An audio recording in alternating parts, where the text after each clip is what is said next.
반갑습니다. 조국입니다.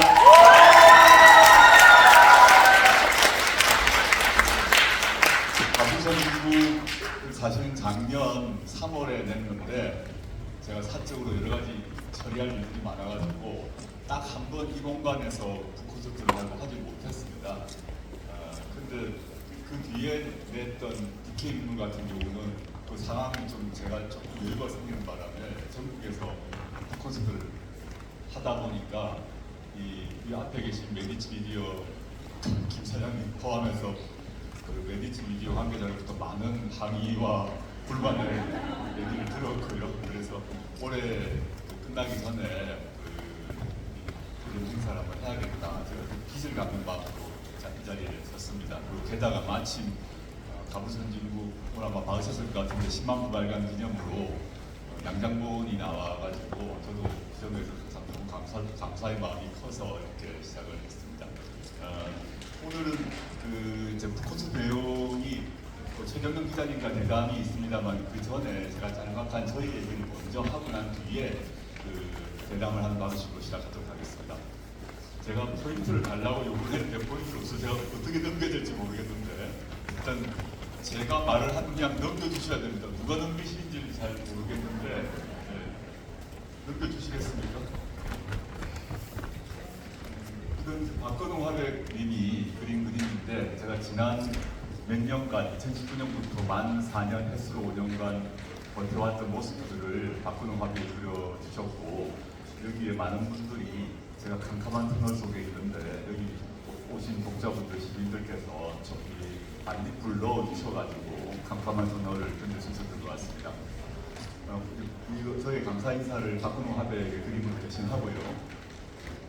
계속 그냥 넘겨주시면 됩니다. 그럼 제가 중간에 계속 넘겨달라는 말을 해야 되니까.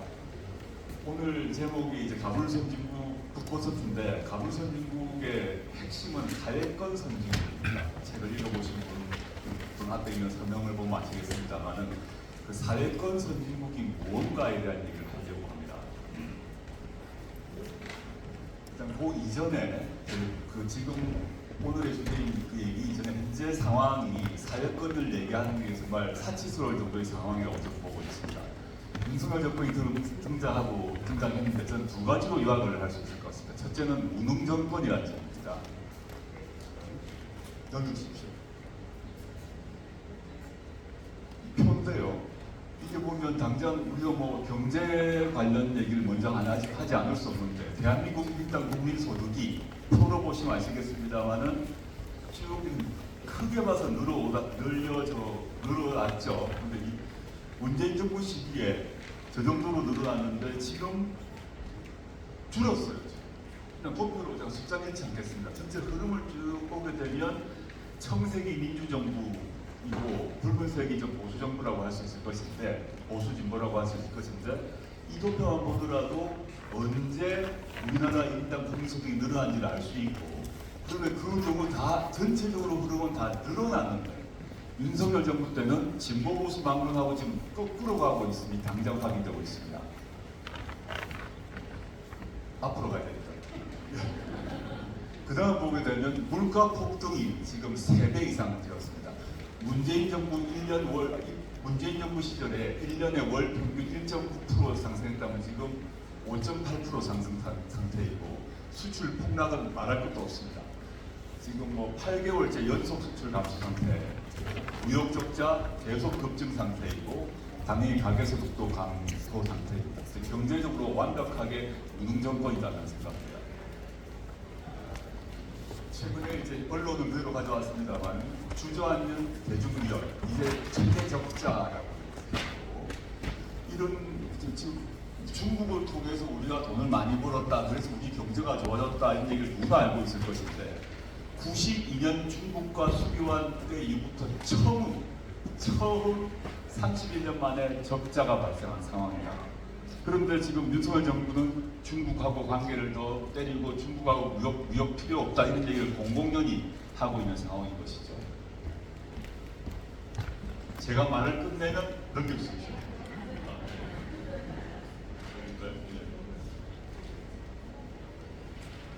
게다가 또 무능한 다른 하나의 또 대표적인 예는 지금 다 아시는 너무 기가 막혔는데 부산 엑스포입니다.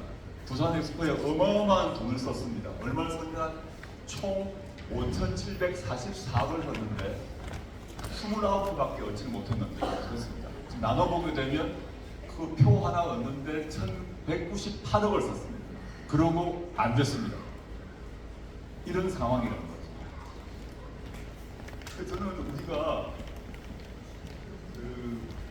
문재인 정부 말기에 한빛미디어 박태웅 부장의 책 제목처럼 눈떠 보니 선진국이란 말을 했고, 저도 그렇고 많은 시민들이 우리나라가 좀 괜찮다, 또 K-팝도 잘 나가고 미디어도 잘 나가고 코로나 대응도 잘하고 해가지고 다 기분 좋아했어요. 그 국뽕이라 부르든 말든 간에. 근데 어느 순간 눈떠 보니 후진국이다라는 느낌이 확 듭니다. 게다가 대법원에서 일제 강제징용법 판결을 내렸는데 일본 기업이 돈을 물어줘라라고 우리나라 대법원이 판결을 내렸는데 우리나라 정부가, 윤석열 정부가 그 판결을 완전히 무시했죠. 뭐 아실 거고. 두 번째, 일본 정부가 후쿠시마 핵 오염수 해양 방류를 결정했는데 우리 정부가 우리 돈으로 이 오염수가 문제없다라고 홍보를 지금 하고 있습니다. 이러고 보니 이게 눈떠 보니 후진국을 넘어서 눈떠 보니 일제강점기인가? 라는 생각만 들고 그 생각을 강화하는 얘기가 오늘 떴습니다. 드디어 국방부가 지도에서 독도를 뺐습니다. 그 이후로 한일 관계에 부담이 안 된다고 얘기를 했고, 그 다음에 군 정신교육 교조에 독도를 갖다가 분쟁 지역이라고 했습니다. 그 전까지는 우리 영토라고 적혀 있었습니다. 대한민국의 고유한 영토라고 되어 있는데 지금 군부대의 군인들, 청년들 교육하는 그 교재에 독도는 분쟁 지역이라고 적혀 있어요. 물론 이게 나온 언론 보도가 나니까 비로소 오늘 용산에서 이거 고치겠다고 얘기를 했습니다. 근데 그 전까지는 이런 교육이 군에서 이루어지고 있는지 우리는 아무도 몰랐어요. 만약에 과거 문재인 정부의 국방부에서 군에서 이런 교육을 했더라면 아마 조중동이 난리 났을 것이고 국방부 장관 탄핵해라, 그 다음에 문재인 대통령한테 보고했냐 등등 따지면 탄핵해라 했을 것입니다. 근데 아무 말이 없어요. 이거 지금 독도를 반납하고 있습니다, 스스로. 이런 행태가 벌어지고 있다라고 잘 아셔야 될 것 같고, 두 번째 규정을 무능 정권에 이어서 무도하다 생각합니다. 도가 없다는 거죠. 예를 한번 들어보겠습니다. 맨날 공산 전체주의 타령합니다. 자기는 비판하는 공산 전체주의라고 생각하고 비판을 하는데 저는 용산 전체주의라고 얘기를 하고 있는데, 그 예로 보게 되면 여러 가지 예가 있겠습니다만은, 여고생이 청자 만화를 그렸더니 이 만화 대전을 주최했던 만화영상진흥원의 보조금을 반토막냈습니다. 돈을 안 줍니다. 이 행사를 못하게 했습니다. 우리 시민들은 저 모습도 웃습니다. 여기 보면 여러 사람이 사실 잘 보면 있어요. 이 포인트가 될지 모르겠습니다만은 누군지 아실 것 같고, 여기는 누군지 아시겠죠? 여기 잘 보이십니까? 이 사람들은 검사입니다. 이분도 아시겠죠? 그냥 보고 웃으면 됩니다. 그런데 돈을 깎아버립니다. 이 행사를 못하게 합니다. 이건 뭐 너무 유명해서 이 보도를 했다고 MBC를 날렸죠. 이 보도 내용은 지금 다 누구나 아실 것이고, 그 다음에 KBS 숙청 인사가 시작됐습니다. 여기 등장하는 인물들이 다 이상한 데로 갔습니다. 인재개발은 뭐 등등등등으로 갔습니다. 이런 상태에서 어떻게 이게 용산 전체주의가 아니냐라는 생각이 들고, 또 윤석열 대통령과 한동훈 장관이 끊임없이 살아있는 권력 수사를 얘기하고 그걸 강조한 덕분에 대통령이 되고 장관이 되고 또 지금 비대위원장이 되었는데, 근데 실제 보게 되면 윤석열 대통령과 그의 가족 친척에 대한 범죄 혐의에 대해서 수사가 시작된 얘기를 들어본 적이 없습니다. 양평고속도로 건과 관련해서 양평고속도로가 휘었는데 제가 여러 번 다른 자리에서도 얘기를 했습니다만 그 양평고속도로가 휜 바로 그 자리의 땅의 소유자가 문재인 대통령의 부인인 김정숙 여사의 일가 땅이라면 이재명 대표의 부인인 김혜경 여사의 일가의 땅이라면 지금 어떤 일이 벌어졌을지 생각을 한번 해보십시오. 일단 김정숙, 김혜경 여사는 물론 그 친인척 다 압색하고 양평, 군청 압수색하고 국토부 압수색하고 다 했을 겁니다. 근데 지금 소환됐다는 얘기 들어본 적이 없을 겁니다. 수사가 안 일어납니다. 아예. 그 점에서 검찰이 사유화되어 있다고 생각합니다. 지금 오늘 제가 오기 전에 봤더니 도이치모터스 관련해서 김건희 여사 특검법이 통과됐지 않습니까? 그래서 뭐 이게 이제 악법이랑 뭐다 하던데 저는 뭐 그 법 내용을 보게 되면 과거 국정농단 특검법 내용과 똑같습니다. 별 차이가 없어요. 악법이라고 할 수가 없습니다. 그 과거에 어떤 게 들어갔다 모르겠으나 과거에 있던 특검 법안을 그대로 가져와서 대상자를 바꾸고 대상범자를 바꾼 것에 불과합니다. 근데 이게 1심 법원 판결에 따라서 김건희 여사의 공범들이 모두 주가 조작을 했음이 확인되었고 1심 법원 판결에 따라서 그 판결 기록을 보게 되면 김건희 여사의 예금 그 계좌가 사용되었음 역시 판결에 의해서 확인되었는데 부르질 않아요. 압수수색도 안 합니다. 김건희 씨는 대통령이 아닙니다. 물론 대통령이라고 생각하시는 분도 있을지 모르겠으나 법적으로 대통령이 아닙니다. 따라서 수사가 얼마든지 가능합니다. 과거에 YS 때는 김영삼 대통령의 아들이 수사를 받았고 김대중 대통령 때도 김대중 대통령의 아들이 수사를 받아서 감옥을 갔고 심지어 노무현 대통령 같은 경우도 노무현 대통령의 형이 수사를 받았습니다. 그런데 다 개인들입니다. 그분들은 대통령의 부인인 김건희 씨에 대해서는 검찰이 서면 진술서 하나 받고 지금까지 몇 개월간 어떤 조치를 하지 않습니다. 특검을 하지 않을 수 없는 것이죠. 그래서 이 박근호 화백의 그림인데 슬기로운 이제 검사 생활을 해가지고 한쪽은 어떻게 잡아넣을 수 있을까라는 고민하고 한쪽은 어떻게 하면 풀어줄 수 있을까라는 고민을 하고 있다고 보입니다. 그래서 이 표는 제가 다른 책에도 인용을 했습니다만은 이 정도의 사람들이 하나하나 읽지는 않겠습니다.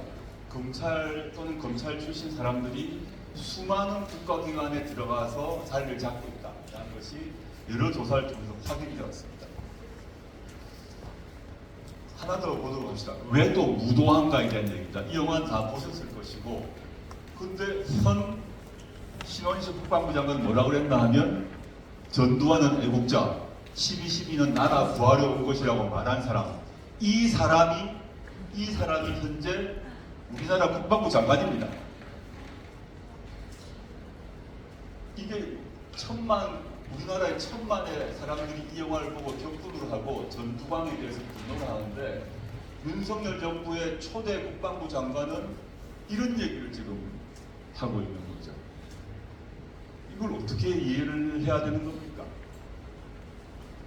이런 포스터를 제가 봤습니다.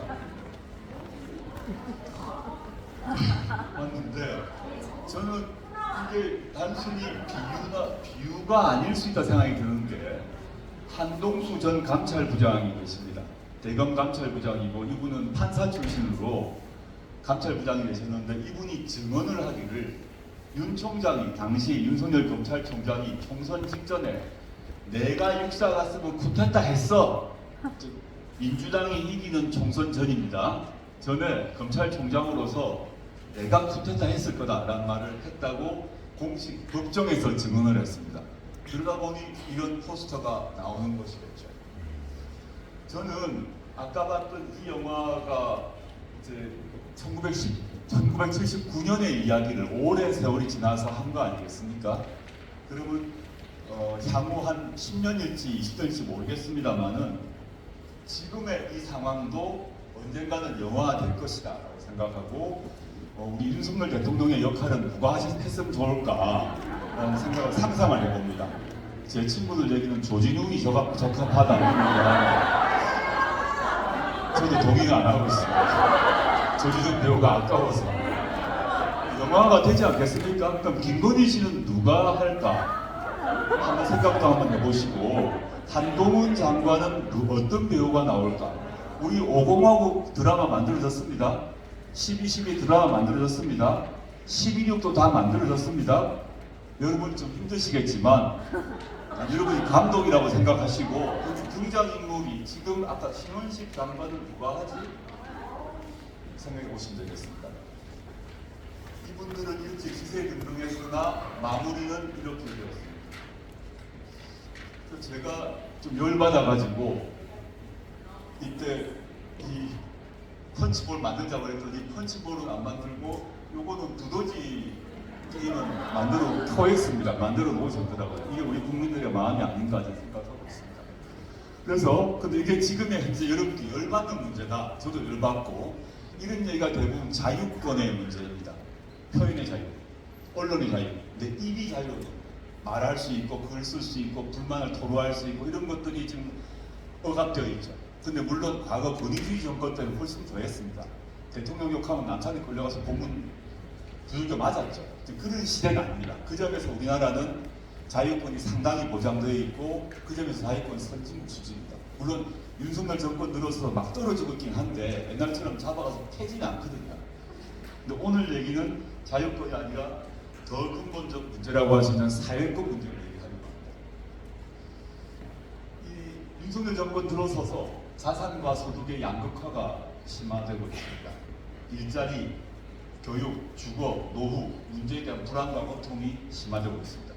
정치적으로도 스트레스 쌓이는데 내 삶, 인생, 가계 문제로도 다 스트레스 받습니다. 이 문제가 앞으로 더 중요할 것이다 생각을 합니다. 보면 통계적으로도 정규직, 비정규직 임금 격차가 계속 늘어나고 있습니다. 이건 단순히 윤석열 정권 들어서서부터만이 문제가 아니라 오래된 문제입니다. 이 문제가 해결되지 않고 쭉 계속되어 왔습니다. 물론 문재인 정부 들어서 이 문제를 해결하려고 노력을 많이 했습니다만 해결을 완벽히 하지 못했습니다. 코로나가 터지면서 여러 가지 코로나 문제로 집중을 하다 보니까 이 문제를 해결 못했고요. 그 다음에 자산 격차 같은 경우도 계속 늘어남을 알 수 있습니다. 2020년부터 확 올라가고 이런 식으로. 그래서 그 상위 20%가 자산이 1.6억 증가할 때 하위 20%는 350만 늘었다는 중앙일보의 보도가 있는 것이죠. 이 속에서 우리 모두가 고통받고 있다는 것을. 그리고 보시면 상대적 빈곤율도 계속 점점 커지고 있음을 확인할 수 있습니다. 그러다 보니 약간 어려운 말인데 재봉건화라 그래가지고, 우리가 지금 봉건사회 아닙니다.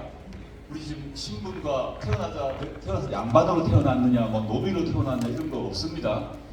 그런데 내용적으로는 다시 봉건사회로 돌아간 거 아니냐. 즉 계층 이동이 아주 어렵게 되어버렸다는 것입니다. 옛날에는 어려운 과정에 태어나도 열심히 공부하면 한 칸 올라가고 또 한 칸 올라가고, 또 저희 세대만 하더라도 저희 할아버지보다 저희 아버지가 더 잘 살았고 저희 아버지보다 제가 잘 살았고 이런 식의 쭉 경험을 우리 세대까지 해왔는데, 지금 저희 자식 세대 같은 경우는 최초로 대한민국 역사상 최초로 부모 세대보다 더 어려운, 부모 세대보다 소득과 자산이 떨어지는 삶이 불안정한 그런 사회로 들어갔다는 거죠. 여기 계신 분들은 거의 저보다 나이가 플러스 마이너스 한 5쯤 되실 것 같은데, 자식 또 조카 세대 같은 경우는 여러분 여기 오신 분들보다 더 안 좋은 상황이 되고 있다. 그러다 보니 현재 20대 같은 경우는 불만이 더 클 수밖에 없고, 진보 보수를 떠나서 기성세대라는 불만이 매우 높다라고 보입니다. 보시면 그래서 최근 통계인데요, 나홀로 소득 감소한 20대 그래가지고 20대 같은 경우는 특히 더 떨어져서 4년 만에 빚만 2배로 늘었다고 되어 있습니다. 그러니까 20대가 지금 극도의 불만이 있고, 문재인도 싫고 이재명도 싫고 윤석열도 싫고 아예 뭐 이준석이 낫다 이렇게 하는 이유가 기성세대는 다 싫다 이런 마음 상태가 된 게 아닌가라고 보입니다. 뭐 오늘 그 이성균 씨가 돌아가셨습니다만은, 그러다 보니 이런 이제 기생충 영화가 나오고 이런 모습들, 계단으로 포상되는 이런 모습들, 위에 호화로운 집과 밑에 이런 단칸방 반지하 집이 대비되는 이제 우리나라 포스터는 아닙니다. 외국에서 개봉할 때 외국 포스터인데 이 영화의 핵심을 잘 표출한 것 같아서 외국 포스터를 가져왔습니다. 이런 것들이 지금 우리의 삶이다라고 보이고 그러면서 보시면 2014년에 있었던 송파구 세 모녀 자살 사건이 있었습니다. 이 세 사람이 너무 살다 어려우니까 다 목숨을 끊었는데 끊으면서 뭐라고 썼나 하면 이 메모를 남겼는데 주인 아주머니에게 집세하고 세금, 공과금은 남기고 자살을 합니다. 정말 중국의식이 높은 사람이에요. 떠나는 마당에 국가에 대해서는 세금도 내고 집주인에게는 임대료도 내고 가셨어요. 얼마나 힘들었으면 그랬을까라는 생각을 안 할 수가 없는데 그런 와중에 이 사람이 신분제를 공고히 해야 한다라고 2016년에 유명한 사람이 있죠. 민주공 개돼지다. 교육부 정책기획관이 이 발언을 했고 이것 때문에 잘렸는데 최근에 복귀했습니다. 이분 기억 아마 이 사람의 이름은 기억 못하시는데 민주공 개돼지라고 어떤 교육부 고위공무원이 했다면 기억하실 거고 이 사람이 해고되었다고도 기억하실 건데 이분이 윤석열 정권에서 복귀를 하셨어요. 대단하신 거죠. 이런 와중에 제가 최근에 가슴 아프게 본 것은 어떤 할머니가 아주 어려운 사람입니다. 노인 빈곤율이 심한데 빈병 12개 훔쳤다고 잡혀가가지고 벌금 30만 원 받았어요. 빈병 12개 팔아봤자 요즘 한 개 만원 할 리가 없지 않습니까? 빈병 한 병에 제가 소주병인지 또는 뭐 맥주병인지 또는 대병 이런 건지 모르겠습니다만 많아야 1,000원 할 겁니다. 아무리 큰 병 해봤자. 이분에게 벌금 30만 원 하면 또 어떻게 살아야 되는지 난감한 거죠. 법이 아주 엄혹하다 생각을 합니다. 그런데 이 과정에 또 한편으로는 사회적 문제와 직결되는 문제인데 합계 출산율이 0.7 밑으로 즉 0.68로 바뀌었습니다. 즉 우리나라 인구가 이제 나중에는 반으로 준다는 거죠. 이건 아주 너무 간단한 산수입니다. 2명 결혼했는데 0.68 넣으니까 사실은 반보다 더 떨어지게 되겠죠. 이 상황이 이제 계속되고 있는데 왜 그럴까를 생각해 보게 되면 신혼부부들이 얘기를 하고 그 결혼을 앞둔 사람들이 집 때문에 결혼을 망설인다라고 얘기합니다. 육아 비용이 감당이 안 돼서 둘째 포기했다고 다 말합니다. 이다 2023년 얘기입니다. 지금 젊은 친구들이 연애도 안 하고 결혼도 안 하는 이유가 집을 살 수가 없으니까 육아 비용이 크니까 못한다고 하는데 어른들은 너 결혼하라 우리 때는 사과개장 놔두고 살았다 촛불 켜고 살았다 좀 난감한 얘기가 되는 거죠. 이 상황을 그럼 어떻게 해결할 것인가의 문제가 오늘의 주제입니다. 저는 민생과 복지를 강화하는 것이 너무너무 중요하다. 국가가 나서야 한다고 생각하고 그게 자유권 외에 사회권을 보장해야 된다고 보는데 예컨대 외국 같은 경우는 저희 책에 나와 있습니다만은 네덜란드, 오스트리아, 싱가포르 같은 경우는 어려운 말을 빼고 자기 집은 아니지만 사실 죽을 때까지 평생 양질의 집에 살 수 있도록 보장을 해줍니다. 그럼 내가 돈을 벌어도 이 집을 사기 위해서 저축할 필요가 없고 또 임대료를 갖다가 고액의 임대료를 낼 필요가 없기 때문에 내가 돈을 벌었을 때 내가 쓸 수 있는 소득, 이른바 가처분 소득이 늘어나죠. 똑같이 예를 들어서 300만 원을 벌어도 집값, 전세값, 임대값 100만 원씩 나가면 200밖에 안 남을 거 아닙니까? 근데 이들 나라처럼 국가가 저렴하게 대대적으로 보급을 하게 되면 한 뭐 50만 원 정도로 해결이 되거든요. 그거를 우리는 국가에게 요구해야 된다는 생각을 못하고 산 겁니다. 집은 내가 벌어서 임대하거나 내가 벌어서 사야지라는 생각을 지난 몇십 년간 하고 살았어요. 우리 모두는. 그리고 허리 졸라매고 살았는데 지금 MZ세대는 자기가 평생 벌어도 서울에서 집 못 사는 상황이 된 겁니다. 불만이 끌어오르는데 국가와 기성세대가 이 문제를 좀 해결해야 된다고 생각합니다. 그래야 인구도 늘겠죠. 그래야 연애도 하고 그래야 결혼도 하고 그래도 애도 놓겠죠. 이 문제를 해결하지 않으면 안 된다고 생각하고 있습니다. 이게 고품질 장기 임대주택입니다. 네덜란드고 오스트리아인데 허름한 그런 집 아닙니다. 집 외견상으로 보더라도 집이 예쁘지 않습니까? 이런 집으로 평생 살게 해줍니다. 원하면 50년을 최대 50년을 살게 하기 때문에 결혼해서 50년간 이런 집에 산다고 그러면 집을 살 필요가 없어요. 그리고 자기 죽으면 자기 아들도 자식도 이런 집에서 선택해서 들어갈 수가 있는 것입니다. 이런 것이 사회권이라는 것입니다. 주거권이거든요. 주거권. 양질의 집에 살 수 있는 권리라는 거죠. 이런 집이 국가가 제공을 해서 평생 동안 임대를 할 수 있다 한다면 우리가 집에 돈 쓸 일이 없기 때문에 우리가 그 돈을 다른 데 쓸 수 있겠죠. 영화를 보러 가든지 뭐 놀러 가든지 여행을 가든지 옷을 사든지 이 문제를 우리가 생각해 보자라는 뜻입니다. 이건 싱가포르입니다. 싱가포르의 아파트형 그 임대주택입니다. 이건 시간 관계상 좀 넘어가고요. 그 다음에 사회연대 임금제라는 것도 이런데 이것도 사회권의 문제인데 스웨덴에서 했던 건데 지금 우리나라도 마찬가지입니다만 대기업 노동자하고 내수 중소기업 노동자 사이의 임금 격차가 워낙 큽니다. 그러니까 그 젊은 친구들이 중소기업에 안 갑니다. 이런 상황을 어떻게 할 거냐? 근데 어른들은 너 중소기업에 가라. 그러면 직장이 열렸다. 근데 젊은 친구들은 그러니까 하면 복지도 별로 안 좋고 임금 격차도 너무 어렵고 하니까 공무원 돼야겠다 생각하거나 대기업 시험에 재수하는 거죠. 이게 지금 몇십 년 된 구조가 되어 있는데 스웨덴은 다르게 해결을 합니다. 서로 물론 이제 이 두 사람이 만들어내서 추진했던 했는데요. 당시 이제 정부와 스웨덴 정부와 스웨덴 노조와 스웨덴 기업이 합의를 해서 대기업 임금을 깎아서 부자의 임금을 보조하는 매우 사회 연대라고 그러는데 물론 우리나라나 그 나라나 스웨덴이나 대기업에서 싫어하겠죠. 그 대신 대기업에게는 다른 혜택을 줍니다. 대기업 노동자에게는 이런 식의 방안들이 모색되어서 진행되다 보니까 스웨덴에서는 중소기업 가는 걸 두려워하지 않아요. 그리고 이거 많이 들어보셨을 건데 젊은 친구들이 청년 실신 3포세에 이런 말을 합니다. 실신은 청년이 실업자가 되거나 신용불량자가 된다는 얘기입니다. 대학 졸업하고 나면 등록금 때문에 무엇 등등 때문에 이런 문제를 해결하고 3포 연애 포기하고 결혼 포기하고 직장 포기했다 이런 말을 하거든요. 이게 그러면서 젊은이들이 구호를 외치고 있습니다. 빚쟁이로 시작한 청주도 언제면 끝나나요? 그런데 우리가 이 친구들 야 너 열심히 일 안 해서 그래 이렇게 말할 수가 없는 겁니다. 이 문제를 해결해야 우리나라가 산다라고 생각하고 있습니다. 그러면 지금 반값 등록금 실현하겠다고 이명박 대통령이 얘기했습니다. 다른 사람도 아니고 또 지금 그 대구시장인 홍 시장도 반값 등록금 얘기를 했습니다. 근데 실현이 안 돼버렸어요.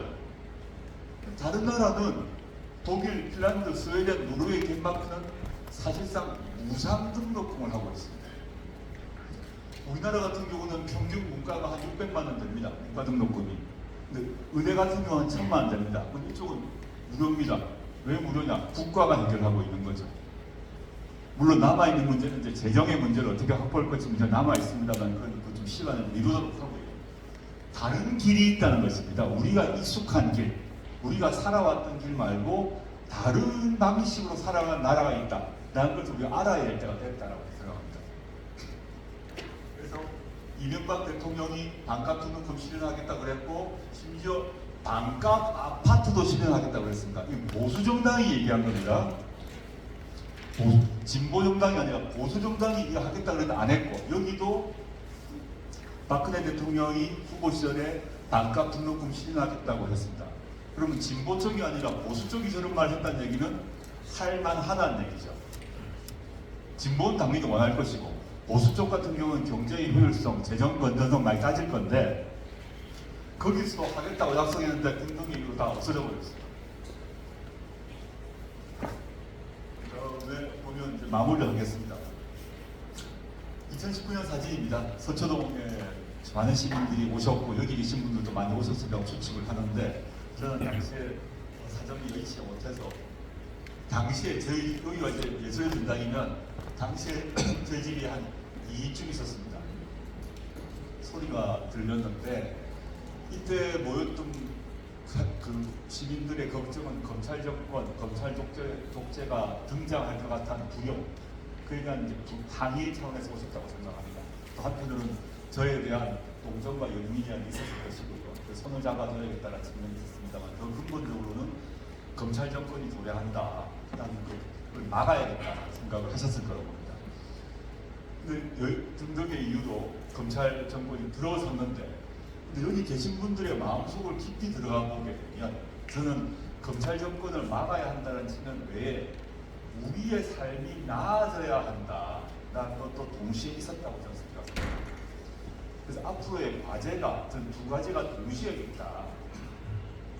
무도하고 무능한 검찰 독재 정권을 어떻게 종식시킬 것이냐는 문제와 함께 동시에 사회권이라고 얘기되는 주거권 문제, 노동 문제, 복지 문제, 의료 문제, 이런 문제를 강화시킬 때 이 국민들의 요구가 충족될 것이고, 또 그러한 요구가 충족될 때 내가 이런 사람들에게, 이런 정당에게 투표를 줬더니 내 삶이 진짜 바뀌었구나 라는 것을 느끼게 될 것이라고 봅니다. 그래서 저는 오늘의 주제는 바로 요 국민들의 마음에서 검찰 독재에 대한 분노 외에 여기 백만의 시민들이 모시고 이 백만들의 시민이 실제 일상으로 돌아왔을 때, 여기 말고 자기의 집으로 돌아갔을 때 걱정하는 것이 있다는 거예요. 그 걱정하는 것은 윤석열 정권이 압수수색해서 잡아간다 이런 거 말고 자기의 삶을 펼칠 때, 연애하고 결혼하고 애 놓고 등등 할 때 그 걱정을 어떻게 해결할 것인가의 문제를 오늘 얘기하도록 하겠습니다. 줄이겠습니다.